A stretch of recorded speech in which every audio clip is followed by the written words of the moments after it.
Hi, welcome along to AFTV. Now, I'm up here, I wouldn't exactly say it's enemy territory, right? Because it's their place and they invited me, right? I'm up here in Liverpool with Paul from RedMen TV. We're on their set here.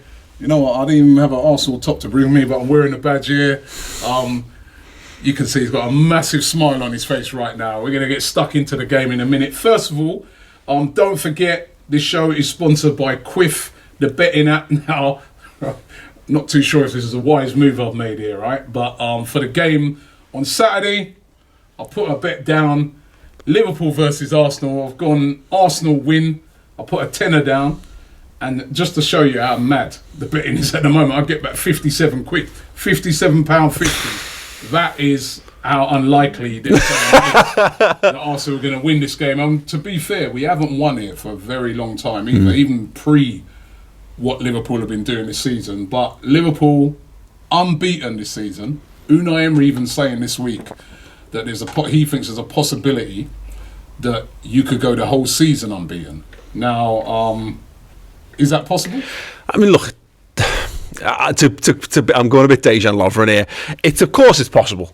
Because it's possible, but it's so unlikely that I honestly don't even think about it, mate. I mean, the only way I thought about it was about a month ago when we were joking gallows humour that we could go unbeaten all season and still finish second, and that, you know, because City were that comfortable at the top of the time. So no, I honestly, and the thing about it is, I've been saying there's certain chats in football that repeat every single year, and it's, can this side win the quadruple and can this side go invincible? And the second you start talking about it is the second that it doesn't happen.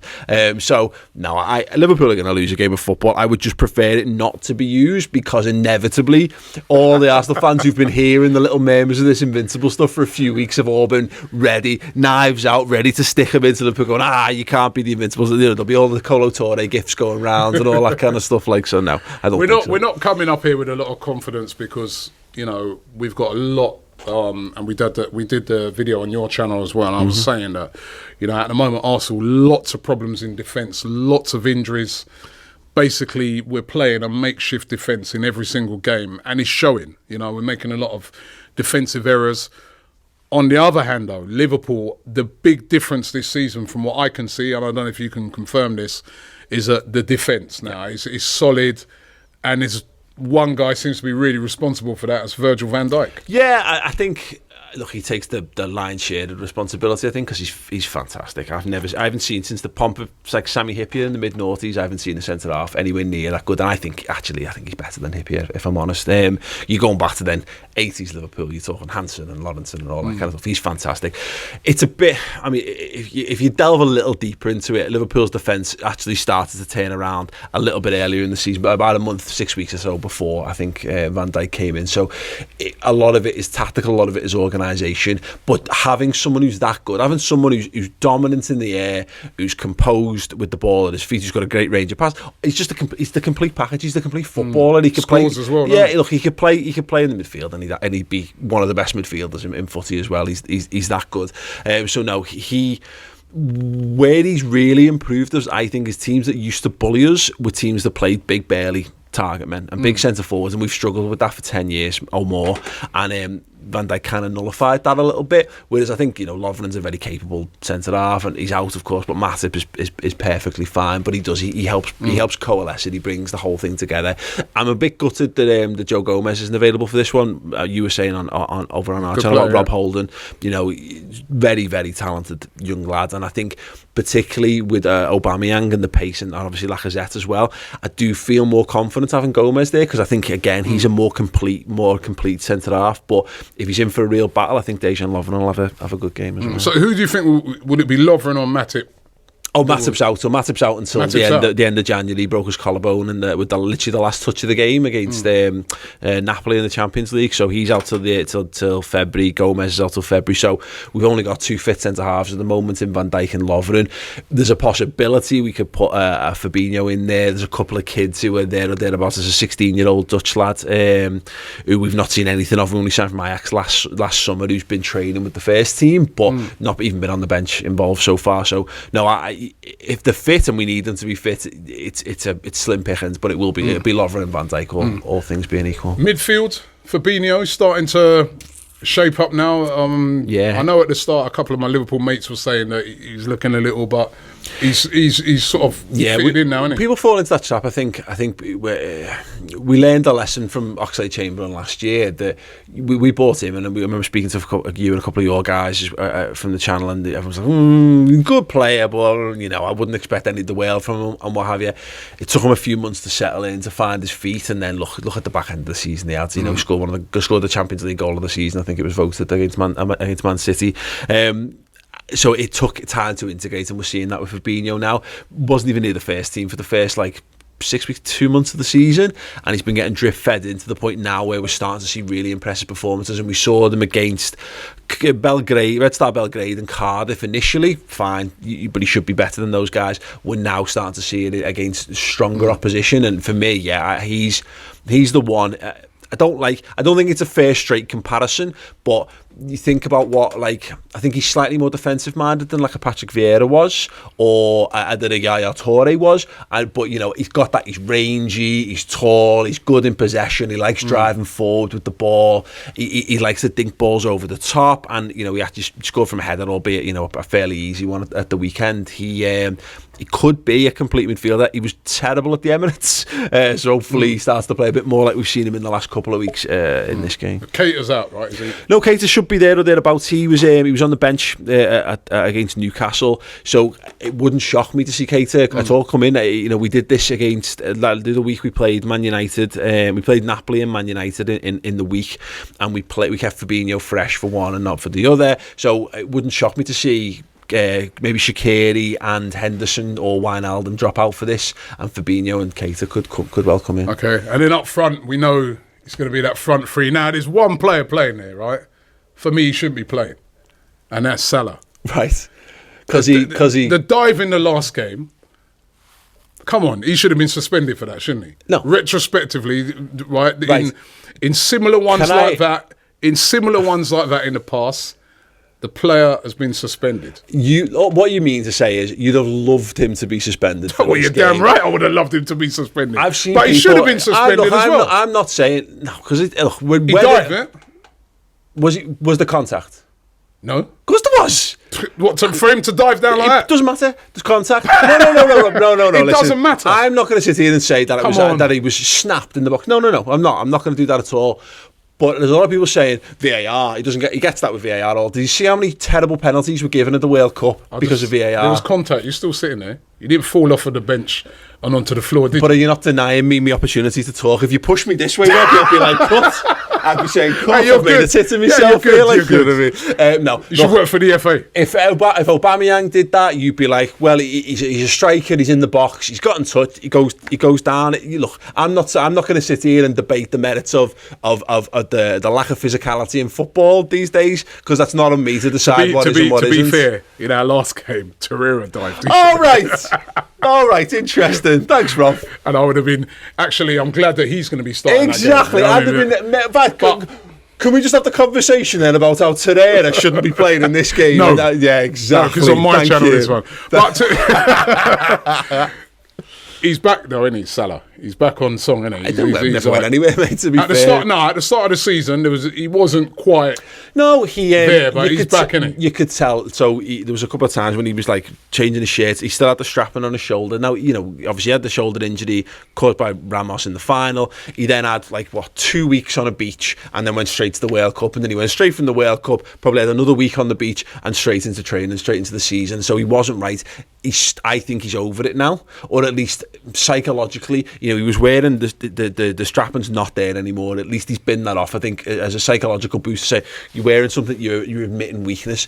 He's played centre forward a lot for us this season, so he's not being required to do as much running, but he's getting kicked left, right, and centre. And I actually think he's relishing it a little bit. I think it's thrown him in at the deep end, because you can see it. If you're going to play centre forward, you're going to need to be physically strong, and I think he's excelled in that so far. He's been far more like and on the shoulder. Far more Fernando Torres, like, I think, in how he's played centre forward. Not as exciting in his all-round game because he hasn't got that space to run into, but he's been lethal in front of goal. And it's a battle of, they'll pit him and Aubameyang. Aubameyang's top scorer in the Premier League at the moment.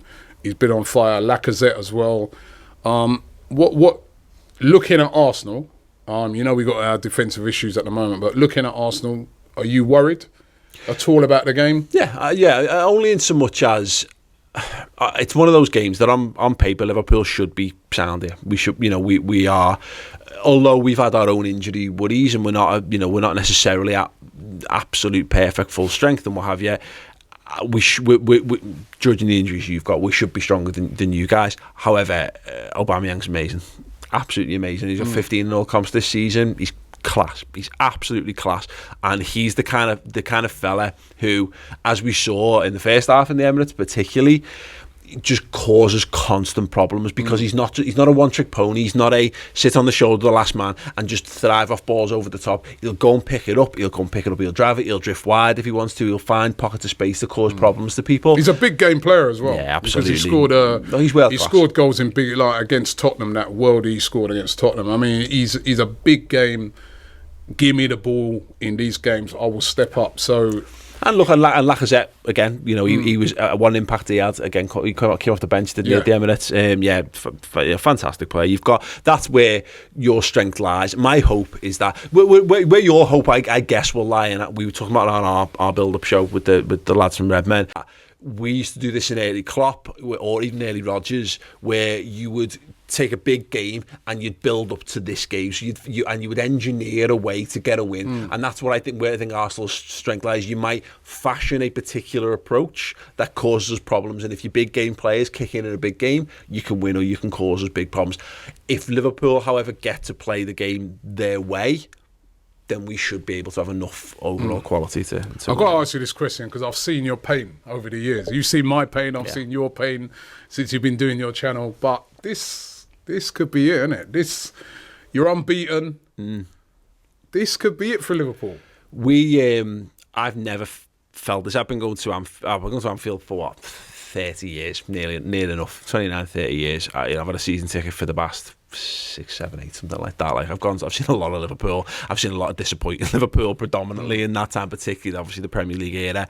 I've never seen a side quite like this. The best sides in that time were 13, 14, which is when we first started doing a lot of stuff together, and we come close. We burnt brightly but surely. It was very ragged. It was dogged. It was swashbuckling. And we obviously, that game against you at the Emirates, we were phenomenal. At Anfield, we were phenomenal that year.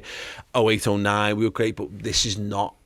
08-09, we didn't have squad depth. We had 12 really good players, 13 really good players, and just garbage underneath. 13-14, it was all about Suarez, and then we had the bench. We fell down to Aspas and Victor Moses. We were terrible beneath that. We can take 3 or 4 injuries at this point and still maintain largely what we're doing. So no. We might not win it because, look, Spurs, this is the Spurs' best season. I'm sorry, I know. I apologise, I shouldn't say that on this channel. Win it, if it's going to come down to that. But I couldn't handle that. Spurs are exceptional. In any other season, Spurs would be comfortably top of the league. In any other season, Man City would be comfortably top of the league. These are 2 teams who play brilliant football with brilliant players in brilliant form, and we're just another one of those teams. Right now, the sun's shining on us, the things are in our favour, but you mentioned on our channel that, as we've seen, it only takes one. Look, it takes a whale. You stick a Worldie in. This is what happened to City. 2 Worldies in a week, and it rocks you back on your heels, and then you've got to contend with that. So I think this is Liverpool's best chance of winning a league title that I can remember. Remember seeing. Your predictions for the game? I think we will win. I think if we do what we did in 13-14, I think if we come out the blocks and get this game done in the first half, I think this could be a big. I think we could have a big win here, but equally, look, this could be another one of those mad Arsenal-Liverpool games for the ages where it ends up being 2-2 or 3-3 or 4-4, and it ruins my year once again. Thank you, Andre Arshavin. We haven't won at Liverpool for a long time. My head's telling me it's probably going to be a draw. My heart, and that's what I've gone with on the app, right? I'm going with a win. If it's a win, I'll make a load of money off of that Quiff app. And don't forget the link is in the description. But if I'm being honest, I'll take a draw right now. Liverpool are flying. But for Arsenal, it'd be a massive statement by us. If we could come up to Anfield, get a result, especially with the problems we've got at the moment at the back, it would be a massive, massive statement if we could come and do that. And of course, we would stop you from being invincible. So that's again another incentive for us to come here and do something. We don't want you taking that invincible record. Can I just say, I said this over on RedMen during the day, but like, not to kiss ass anything, but that invincible thing is one of the biggest, one of the best achievements in football, and it makes me laugh when people try to bring it down. If Liverpool even lose just one game and they come close to it, I would be deliriously made up with that to do that. Like, and that's why I don't think Liverpool would do it, because it is one of those things. And if we were to do it, I'd be made up, of course. Like, but no, that's one of the great achievements of the Premier League and of football. And it shows you how difficult it is that it hasn't been done since. Well, it's a massive game for the Christmas. It's going to be a great game. Looking forward to it. Just try not to take the mics out, but we've done that well. Right, I'll see you on Anfield on Saturday. Yeah, big game. Big